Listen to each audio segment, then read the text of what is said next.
Bantam Audio Publishing presents The Bourne Ultimatum by Robert Ludlum.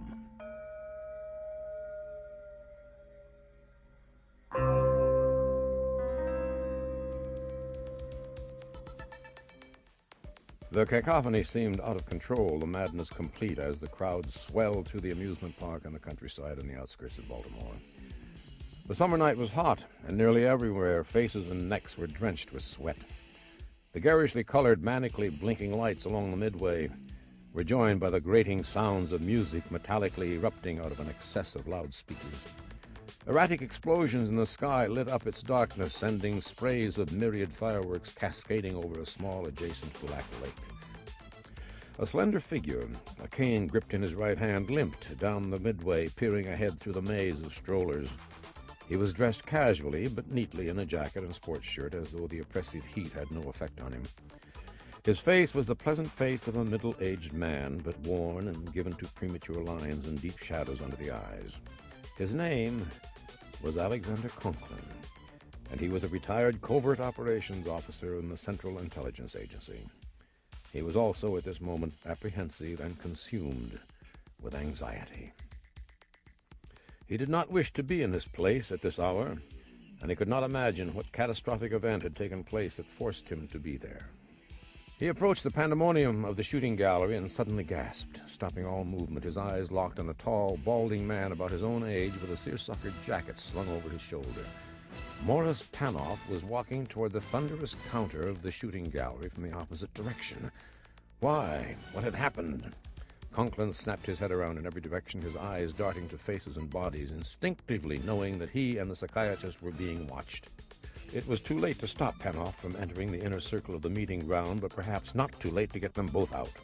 The retired intelligence officer reached under his jacket for the small Beretta automatic that was his constant companion, and lurched rapidly forward, limping and flailing his cane against the crowd, until the stunned, angry strollers erupted in succeeding cries of shock. He then rushed forward, slamming his frail body into the bewildered doctor and shouting into Panoff's face through the roars of the crowd. "What the hell are you doing here?" "Well, the same thing I assume you are, David, or should I say Jason? That's what the telegram said. It's a trap." There was a piercing scream overriding the surrounding melee. Both Conklin and Panoff instantly looked over at the shooting gallery only yards away. An obese, pinched-faced woman had been shot in the throat. The crowd went into a frenzy. Conklin spun around, trying to see where the shot came from, but the panic was at full pitch. He grabbed Panoff and propelled him through the screaming, frantic bodies across the midway to the base of the massive roller coaster at the end of the park. "My God!" yelled Panoff. "Was that meant for one of us?" "Maybe, maybe not," replied the former intelligence officer breathlessly, as sirens and whistles were heard in the distance. "You said it was a trap." "Because we both got a crazy telegram from David using a name he hasn't used in 5 years, Jason Bourne. And if I'm not mistaken, your message also said that under no condition should we call his house." "That's right." "It's a trap. You move better than I do, Mo, so move those legs of yours. Get out of here. Run like a son of a bitch and find a telephone. A payphone, nothing traceable. Call his house. Tell David to pack up Marie and get the kids and get the hell out of there." "What?" "Someone found us, Doctor. Someone looking for Jason Bourne, who's been looking for him for years and won't stop until he's got him in his gun sight. You were in charge of David's messed up head, and I pulled every rotten string in Washington to get him and Marie out of Hong Kong alive. The rules were broken, and we were found, Mo. You and me. The only officially recorded connection to Jason Bourne, address and occupation unknown." "Do you know what you're saying, Alex?" "You're damn right I do. It's Carlos.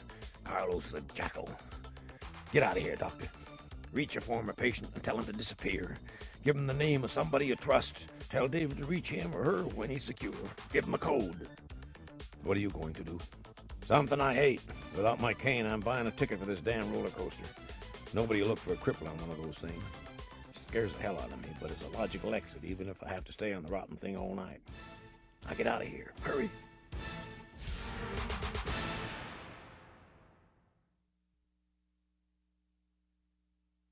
The station wagon raced south down a backcountry road through the hills of New Hampshire toward the Massachusetts border. The driver, a long-framed man, his sharp-featured face intense, the muscles of his jaw pulsating, his clear, light blue eyes furious. Beside him sat his strikingly attractive wife, the reddish glow of her auburn hair heightened by the dashboard lights.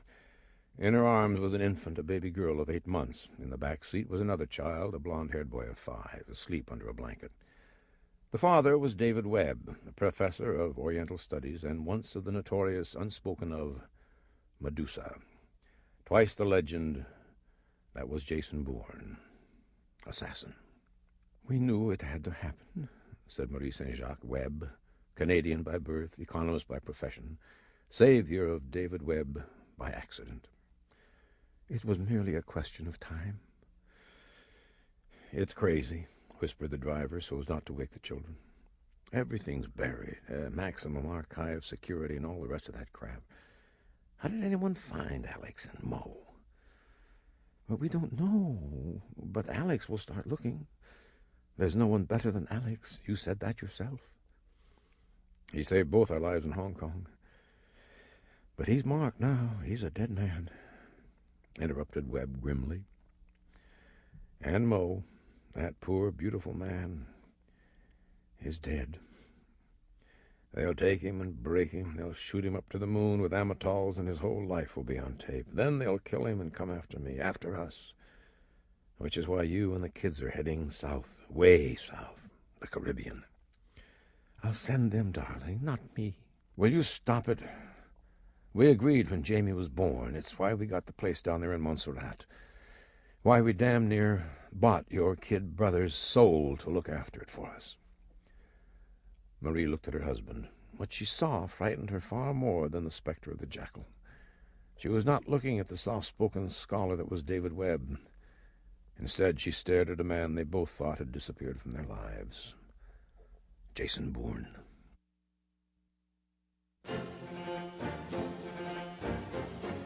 Alexander Conklin gripped his cane as he limped into the conference room of the Central Intelligence Agency in Langley, Virginia. There was a long, impressive table large enough to seat 30 people. Instead, there were only 3, the man at the head, the gray-haired DCI, Director of Central Intelligence, Peter Holland. Neither he nor his 2 highest-ranking deputy directors appeared pleased to see Conklin. Rather than taking his obviously assigned seat next to the CIA official on Holland's left, Conklin pulled out the chair at the far end of the table, sat down, and with a sharp noise slapped his cane against the edge. "I want to know why airtight 4-0 regulations were ignored and maximum classified information was released that endangers a number of lives, including mine." "That's outrageous, Alex," interrupted one of the 2 associates, whose name was Charles Cassett. "I'll tell you what's outrageous," said Conklin angrily. "A man out there with a wife and 2 children, a man this country and a large part of the world owes more to than anyone could ever repay, and he's running, hiding, frightened out of his mind that he and his family are targets. We gave that man our word, all of us, that no part of the official record would ever see the light of day until it was confirmed beyond doubt that Ilich Ramirez Sanchez, also known as Carlos the Jackal, was dead. All right. I've heard the same rumors you have, that the Jackal was killed here or executed there. But no one, repeat, no one, has come forward with indisputable proof. Yet a part of that file was leaked, a very vital part, and it concerns me deeply because my name is there. Mine and Dr. Morris Panoff, the chief psychiatrist of record. We were the only, repeat, only 2 individuals acknowledged to have been close associates of the unknown man who assumed the name of Jason Bourne, considered to be the rival of Carlos in the killing game. But that information is buried in the vaults here in Langley. How did it get out? According to the rules, before a release is signed for anyone, I'm to be contacted, and in the event I'm not around any longer, Dr. Panoff is to be reached, either one of us legally empowered to turn the request down flat, even if it comes from the White House, the State Department, or the Holy Joint Chiefs. I want to know how that information surfaced, and most important, who got it. The director picked up the telephone on the table. Sample complete. Ready to continue?